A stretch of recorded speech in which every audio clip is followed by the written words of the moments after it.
Bourbon and Beyond this September in Louisville, Kentucky with Bruno Mars, The Killers,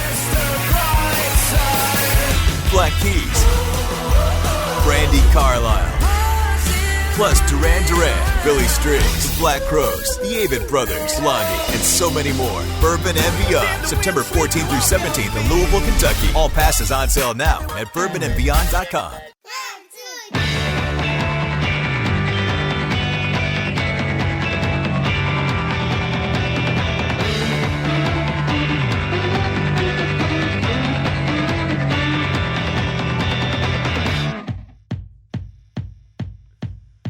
Hello, everyone. My name is John Edwards. With me, as always, is Zeke Baker.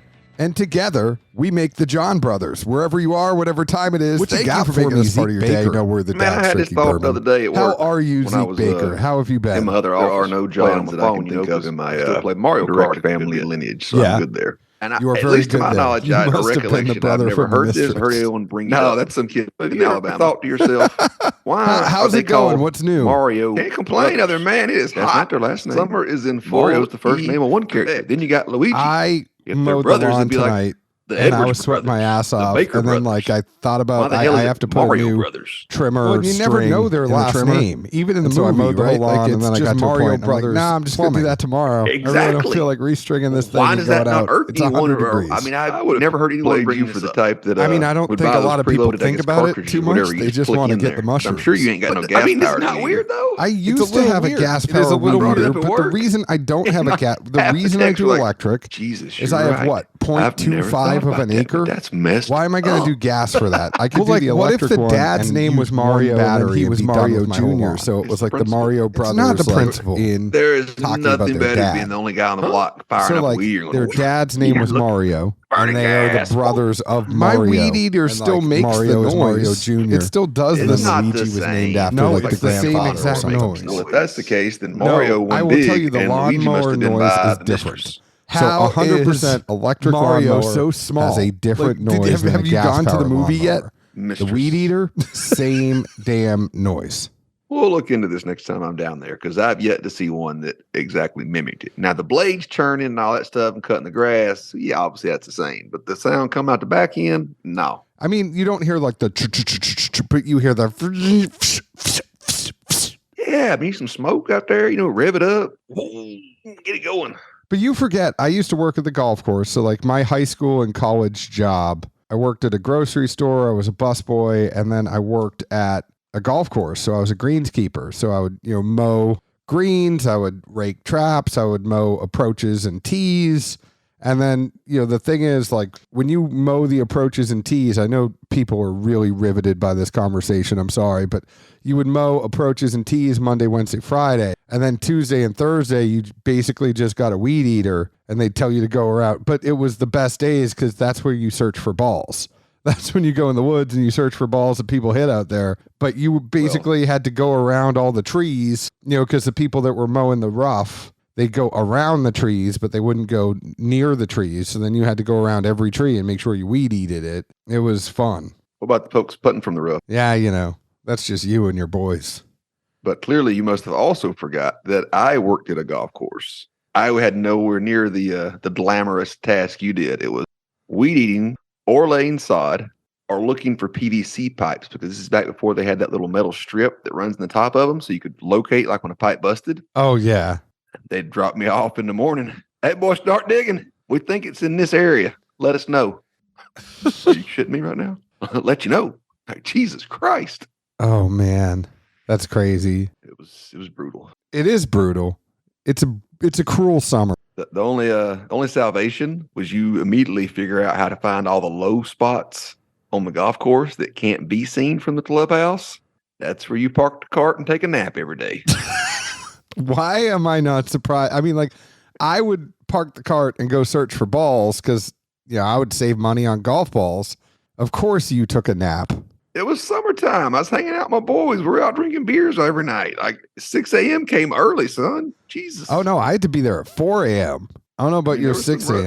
There were some busier mornings, but man, yeah, it was. Oof. Or no, maybe 5. Maybe it was 5 a.m., not 4 a.m. But we had to be there before the first tea time was there. So like in the summer when the sun rises at 5, we were out at the sunrise going out there and doing stuff. I don't miss that at all. No, but it was fun because like you went, you worked, you were off by 2, 3 at the latest, and then you grabbed your clubs, you went and changed your shirt, you put some shorts on, and you went out and played. It was great. Oh, we went to swimming holes and just drank beer all afternoon. Oh no, I'd play golf after. It was awesome. I did not want to be there for any reason. I got the hell out. Well, there you go. So what else is going on? I mean, I know it's been a tough summer. I know we've had a few weeks off. We are drinking tonight. I don't know if you want to shoot the shit a little bit more because this is going to be a short show, y'all. And I feel bad because we've been gone for a couple weeks. But well, it's always a toss-up whether people listen to us for the banter or for the reviews. And by toss-up, I mean no one wants to hear us talk that damn much. Yeah, I know. I'm like, we're at 8 minutes. That's when people want us stopping and going into it. So we are drinking Taconic Bottled in Bond.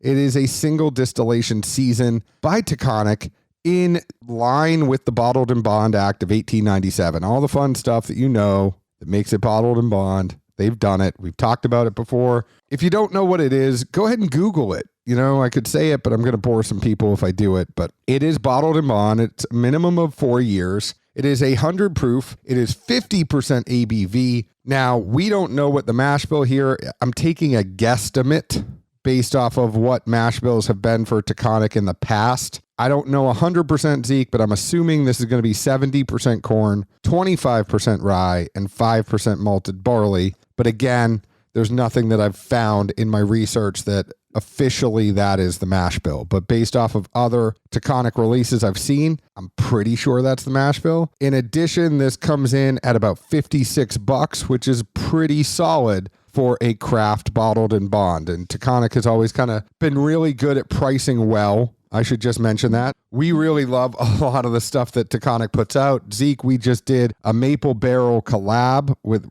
Rochester Elite Barrel Pickers that went pretty damn quick. I know a lot of people loved it. I know you and I love the maple finish that they do. They have a cab finish. They have a Mizu finish. They're constantly doing some cool things over there. And this bottled in bond, I know we were very, very, very excited to get this review out. So I'm bummed. I've tasted it before. I can't tell you specific notes, but I did have a taste of it over at Zeke's house. And then I have a sample back here, but I really enjoyed it. That's all I'll say. You know, I can't tell you specifically notes on it because I wasn't drinking it in a sense of like, oh, let me write down my nose, taste, finish. But I can remember thinking it was a really, really good pour. But Zeke, what did you get on this whiskey? Well, and I'll even preface it with, we've had this bottle for a few months now. Our apologies to the good folks at Taconic for not getting this out quicker. We shit the bed on it, so to speak, but we'll take that. But at the same time, my main point was simply, we've talked about in the past, there's some bottles or samples or whatever that we know we have, and I have to hide it from myself to make sure it lasts until we get to record on it. This has been one of those bottles. Like I had to put it in the back of the cabinet, like, just don't look at it. Don't touch it. They were nice enough to send us a bottle. We need to do our due diligence to get a review out. So I had to hide it just because I enjoy drinking this thing so much. We do have another Taconic pick coming out later on this year, another collab with the ROC Elite folks. It'll be a straight bourbon whiskey, not maple finished. It's really damn good too. I mean, anyway, I'm absolutely sure it's going to be good. Some notes I have on this one. I mean, it's really sweet. Like as soon as it hits the tongue, I just notice a sweetness that comes off of it.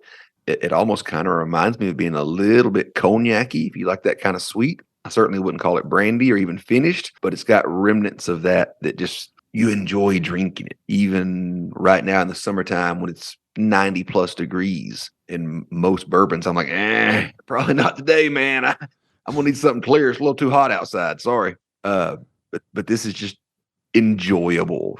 This is probably not the most descriptive word ever, but that's all I need to say about this. I mean, it's crisp, but it doesn't have a bite. It's 100 proof, so yeah, there's some alcohol, but again, it to me, it's like biting into a green or one of those, red delicious apples that's real firm. And it's that crispness of the texture and the flavor it hits. That's right where I would classify this.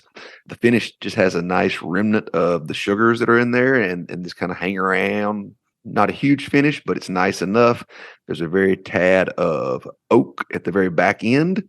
But again, I love how simple but good this is. Like anything else in life, don't overthink it. Just get it done. And this gets it done in every way for me, especially as a 4-year whiskey. Plenty of folks these days are trying to pump stuff out sooner, obviously to get in the market, get money, things like that. For the price, to me, this is a great product and the epitome of a daily drinker, I would say. So I'm assuming, I'm just guessing here, that this is absolutely a buy for you. I love it. Honestly, I think it's great. I told you, I've had this thing for like 3 months at least now, and I had to hide the damn thing. You heard it right here from Zeke Baker. This is a go get. Anything else you think the people should know about this one? Just in general, anyone that hasn't explored the Taconic releases, they've been around for a bit. Super nice people. Was fortunate enough to spend the day with them back in the fall when Jeff Marsh and I went up and did a couple of picks and whatnot. Again, just amazing folks. And if you haven't tried anything else off the line, try that out too. They're making good whiskey or good bourbon, however you want to call it. And again, the cash strength double maple, that thing's almost always a home run in my world.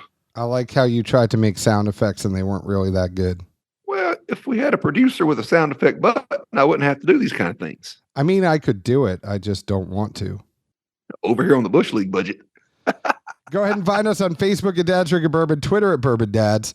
If you want to sponsor the show, reach out to me at dadsdrinkingbourbon@gmail.com or send me a DM and help us buy some sound effects. That would be great. But please leave us an open and honest review, just like we leave open and honest reviews about the whiskey we drink. Zeke, where else can the folks find us? Good old Music City, US of A. Cheers. Ciao.